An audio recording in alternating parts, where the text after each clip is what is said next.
The original beginning was, it starts with scuba dive. It was going to be scuba dive chasing the guy through the forest, and he puts the oxygen on the guy's mouth and kills him. And if you watch this DVD, the actual alternative ending is on, alternative beginning, sorry, is on there. And it was too funny. Like, I kept watching it. It got, you know, somewhat of a laugh, but no one was really buying it. It was just kind of like, is this the movie? Or is, because I wanted to trick people. I thought, I'll be smart. People watch this and go, oh, cool. That's your movie, great. And they go, oh, hang on, that's not your movie. That's a movie in a movie. So I decided to start it with just the knife walking through the town. I originally wanted to do that in Luna. Had the dead girl's feet walking through the town. We never had the money or the time to do that. And since we've got no budget and digital equipment, we could do it this time. So we went up to a place in Berwick, and we just, yeah, we're there for probably about 3 hours, and we shot this opening sequence. And then we went back a few more nights, me and Adrian, just by ourselves.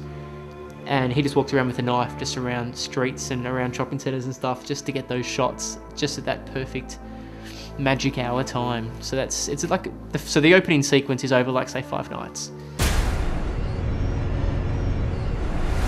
And so from the start, the idea was to have a killer who wears a mirror as a face. And I told one of my friends about this idea, and he laughed and said, ah, mirror face. We just found a local mirror cutter for, I think, $20, cut up the mirror in the shape we needed. Adrian put foam on the back. Glenn had an idea that it would just be a robe, like a monk. And so luckily enough, Amos, one of the actors in the film, playing Vince, had a cloak. And he's like, yeah, take this cloak, you know, there you go, done. As you can see, it is a god-awful brown.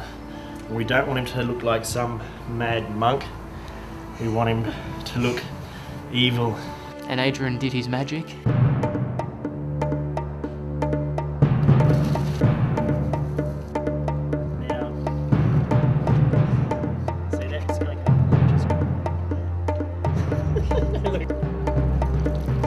The idea was that Mirrorface, when he's killing his victims, you see yourself die. That's the gimmick, one of the gimmicks. So yeah, the hardest thing to find for the killer was probably the knife.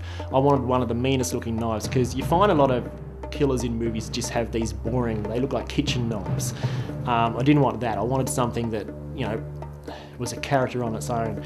And so yeah, I found a hunting knife on eBay, so ordered that, made some plastic replicas so we could, you know, run around with them, and less hazardous for the actors, as well as cut up to do gags and whatnot. Considered a two-way mirror, because Mirrorface was going to do a lot of running around, and we thought it was going to be time-consuming to have him stand there and be directed and whatnot.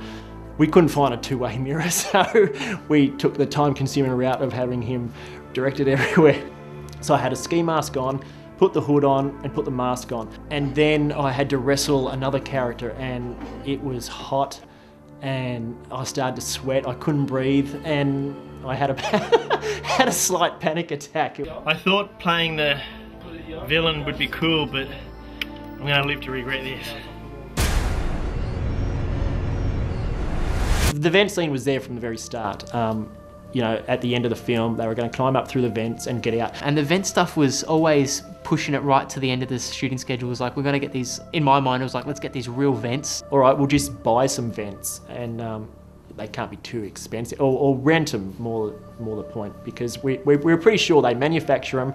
We could probably just borrow them, run through them, do the scene in a day, give them back, you know, maybe just pay a small amount of money. Couldn't find them anywhere. Who'd have thought? I thought we could use vents at the cinema, but I think they're full of like dust and all kinds of things you don't want to go crawling through.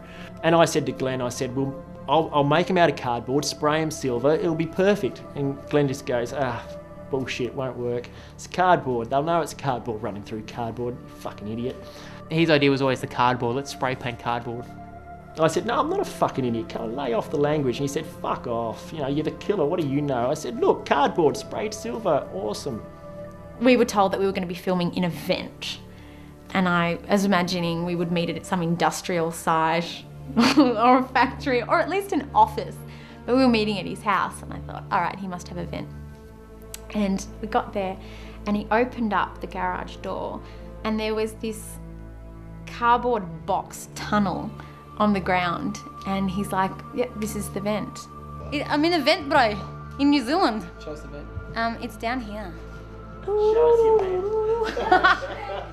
Took a couple of days to put it together and in my garage so we could control the lighting and whatnot. They cut into my knee, but they also broke my shin and put 2 like really big bolts into my shin, so I couldn't actually put any weight on the front of my leg. So I'm trying to crawl through this vent. I'm going, okay, look scared, you're afraid. And then I'm like, okay, don't put any weight on that knee. Okay, all right, cool. And then I'm trying to go, okay, so make sure your boobs aren't facing the camera. Okay, pull your skirt down at the back. All right. And then poor Stephanie's crawling along behind me and I'm wearing the shortest skirt you've ever seen. Sorry, Steph. When you watch it, people always see it and they're like, oh cool, where'd you guys film the vents in? Was that at the cinema? It worked. So I said to Glenn, see, fuck you. And he said, you got lucky. We were throwing around ideas for films, and we thought they've got to be silly, they've got to look cheap, and they've got to look cheap and amateurish, and they were like made in the 80s. I must have mentioned that I do scuba diving, and I've got the scuba gear and whatnot. And yeah, that's when he came up with scuba dive. He wanted me running around in a scuba gear as, you know, I don't know, some killer that came out of the ocean. And I said, no, that's retarded. Are you a retard? No. I said, I don't want to do this. It's stupid. And he goes, that's the point. It's stupid. You know, people laugh at this stuff. I go, yeah, but it's stupid. So we filmed it, and I'm running around. I'm the killer again, of course. And I'm running around on a nice hot day in the scuba gear. There's no water in sight, lots of running, and I'm feeling all right. And I'm thinking, yeah, I can hold on. Getting a little bit dizzy, but I'm thinking, no, I can hold on. We finally finish filming, and I'm ready to clap. So I sit down on a log and just sit there trying to pull my gear off before I faint. And yeah, that was the closest I've ever come to fainting. So yeah, cool. Yeah, maybe I should have. It would have been more of a story, but I just sat there.